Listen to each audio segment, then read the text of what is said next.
If there were 5,000 deaths from nuclear power a year, which there aren't, the legacy press and the left-wing liberal types would be all over that like mad.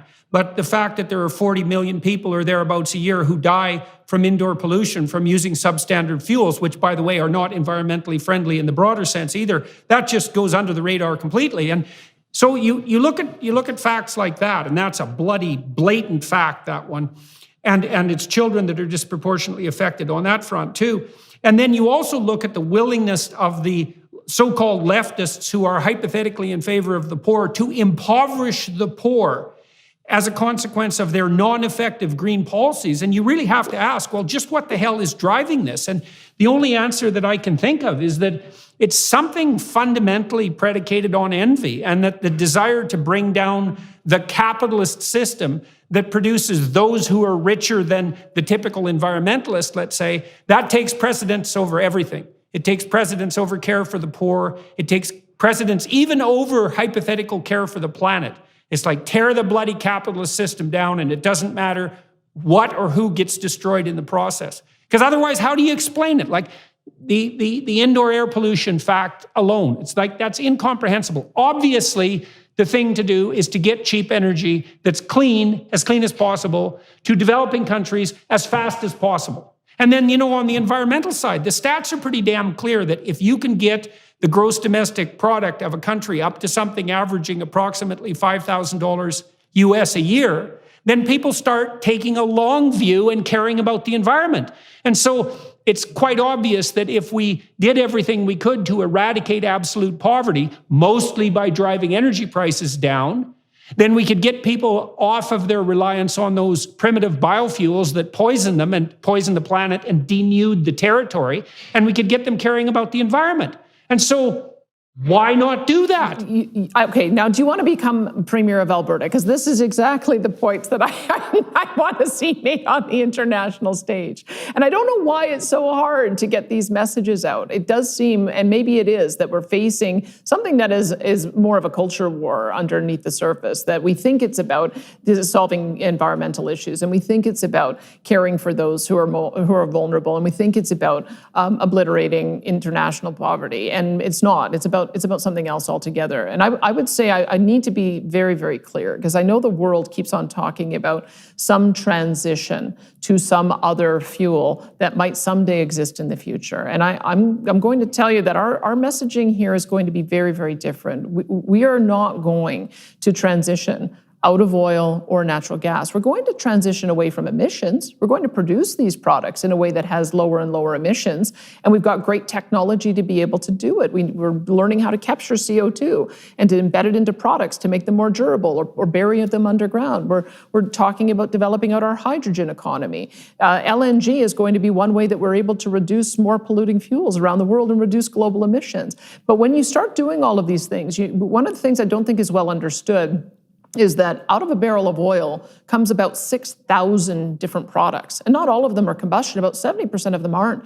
We've got lubricants and plastics and building material, asphalt. So even the enthusiasts of zero-emission vehicles, they're going to need roads to drive them on, which means that we are going to need to produce bitumen. And if we can produce bitumen with lower and lower emissions, then this is a win for everybody. This is a win for the environment. It's a win for the economy. It's a win for affordability. It's even a win for the environmentalists, though they don't realize this. And so we need to get away from any notion that these fuels are going to be kept in the ground. I think it's as ludicrous to talk about phasing out oil and natural gas as it is ludicrous to talk about phasing out concrete or phasing out steel. We are increasingly using our base products for construction materials, for plastics, and we are always going to need to have those. And as Michael Schellenberger has pointed out again quite brilliantly, is that when you start using these types of alternative construction materials, it means that you don't need to go to the natural environment to be able to harvest them there. And so you're able to preserve more habitat, and you're able to preserve more of the environment. We just need a paradigm shift in how we talk about the environment. The kind of micro issues that you just described. And I think that's absolutely true. I've been working with conservatives internationally and centralist liberals too on the construction of something like more profound underlying traditionalist narrative. And I think what's happened too is the conservatives, the traditionalists and the liberals increasingly have been set back on their heels by the increasingly strident moralistic claims of the radical leftists and haven't really been able to respond to that properly and have been, in some sense, what would you say, the victims of their own guilt.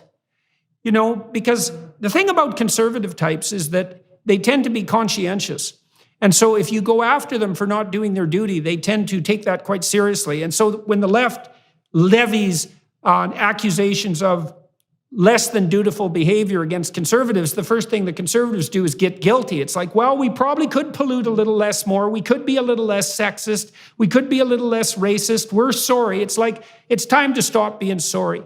It really is on the conservative front to say, look, your bloody policies are not only raising energy prices to levels that are absolutely unconscionable, but certainly dooming a large percentage of the population in the world and in the Western world as well to undue poverty and privation. And you're not doing a damn thing on the planetary front. In fact, you're making the situation worse. And so we've had enough of your cheap moralizing. We're going to go ahead with what the adults do, which is to deal with the world as it is. You know, I got some stats from Bjorn Lomborg recently. I just wrote an article for The Telegraph that's quite popular about delusional, genocidal globalists and their willingness to sacrifice the poor.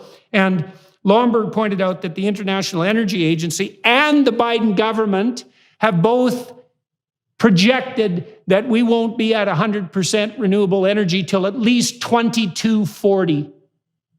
Right, not 2035 or 2050. That'll still be at best at something like 20%, assuming everything that's planned works out, which it won't. And so the idea that we're going to somehow transition to these magical technologies that are just going to suddenly appear is absolutely preposterous, even when you don't take into account the facts that you laid out, which is we make all sorts of other things from oil. And so what are we going to do? Stop making them? It's like, well, maybe, because you don't need those if you're going to decrease your carbon load. You know, I mean, we're never going to get to 100% renewable. I may as well just put that on the table, because when you think about what you need to get to 100% renewable, especially if you're talking about battery power to back it up, where are we going to get the lithium and the cobalt and the nickel? You have to mine the surfaces in order to do that, but the environmentalists are opposed to mining as well. Every time you try to get a mining operation going, you've got a wall and an army of environmentalists trying to stop you there also. You have to move a lot of earth in order to be able to develop all of those resources to be able to feed the battery power, and you have to use a lot of landscape in order to put on the solar panels and the wind turbines. I think Lomborg has estimated that there is something under 10 minutes of battery power, sufficient battery power in Europe to power the European power grid at the moment. Something like, I think it's actually 3 minutes. It's somewhere between 3 and 10 minutes. And all the vaunted improvements in battery technology that we're supposed to be zipping along like mad by now haven't manifested themselves. And so that's a non-starter as well. Well, let me tell you what I think the future is, honestly. And I think Canada is well on its way in helping to develop this future. I think hydroelectric power is the future. I think nuclear is the future, particularly small modular nuclear reactors, which we're going to be rolling out in Ontario and New Brunswick very shortly. And then on top of that, developing natural gas and using carbon technology to capture the emissions so that you're not putting anything into the atmosphere. Those to me are and perhaps even geothermal. We have to be looking at ways that you can get secure, reliable base load that doesn't have a huge external impact on the environment across the whole range of environmental impacts.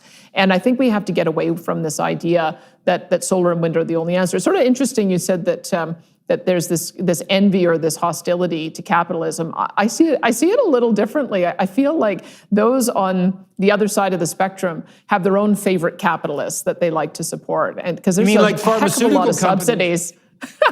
Well, there's a heck of a lot of subsidies that go to wind and solar panels, solar power as well. And so I think really that's what we're seeing, is that there's a multi-trillion-dollar market at play here, and that we've got two different interests that are lining up.